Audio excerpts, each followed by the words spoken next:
We start with our Newsmaker segment and talk about the future of streetcars in Kansas City.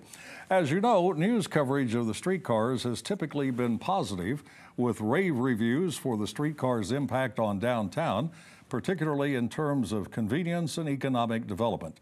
Plans are now underway to extend the system from Union Station south to the Plaza and UMKC.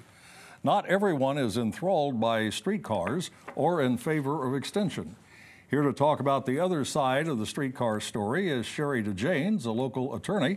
Sherry, thanks for joining us and welcome to Ruckus. Glad to be here. Thank you for having me. Tell us how you first got involved in this battle and what prompted your involvement.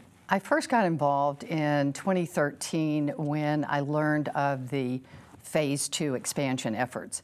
And I live in Brookside. I love the trail there. And my neighbors go, wait a minute, you need to know what's going on. So they got me involved in a meeting. I went to the meeting. I asked some questions. I felt like I wasn't getting very good answers. So I started looking into the whole issue much more deeply. And when I learned that the financing was going to be through special assessments, which would hit nonprofits, I really started looking into things and what impact that was going to have on the nonprofits along all of those lines. The other issue that really stirred my ire was the 1% sales tax. It's a regressive tax. It was going to, at that time, have a huge impact on many people who couldn't afford it. So I got involved. We defeated it in 2014. We naively thought that might be the end of it, but when the mayor announced that night that, no, we're going to keep going, we knew we had more to fight. And you've been involved in a petition campaign to get an issue on the ballot involving streetcars. What is the issue? The issue is that if the city is going to spend our money planning, buying land, doing anything with respect to streetcar expansion, that it needs to be put to a citywide vote, not just a district vote, which is what we have going on now. And so that question will be on the city's August ballot? That's correct. And if it succeeds, then there would be no future expansion of streetcars without a citywide vote that approves the expansion? Correct, if city money is going to go into the project. What about this current project, the expansion from Union Station to the Plaza and UMKC? That's going on the ballot, is it not? Well, it's a mail-in ballot, and if you haven't requested your application for ballot by 5 p.m. on May 23rd, you're not going to get to vote in the formation piece of that. You not only have to get that request for ballot in, you've also got to prove that you are registered to vote and submit that by the 5th. And live in the area that's affected by the extension. Exactly. And it's called a Transportation Development District, and it is a form of election that's not entirely democratic, some people say. Well, I call it a stealth election. I think it's absolutely beyond the pale.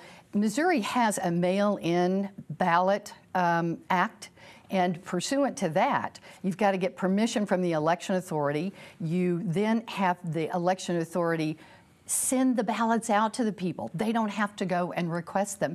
It doesn't require that you provide proof of voter registration, and it is a much more streamlined thing. And a relatively small number of people can decide the turnout of the election, the results of the election. As we saw downtown, it was fewer than 500 people. Sherry, as I mentioned in the introduction, most of the coverage of the streetcars has been very positive. The idea that this has brought people downtown, caused businesses to have more customers, and encourage businesses to locate downtown. Do you disagree with those premises? I don't necessarily disagree with them. I disagree with what has really been at the heart of it. If you take a look at the development, you're going to see that there's tax increment financing or tax abatement or some combination of the two attached to almost every project down there. I know of two that do not have that kind of incentivizing going on behind it. But if you had a BRT with permanent stations, there's empirical evidence that you're going to see that kind of development. What's a BRT? I'm sorry, Bus Rapid Transit, which is something that we really promote. The MAX is sort of a watered down version of that, but it has its own traffic control.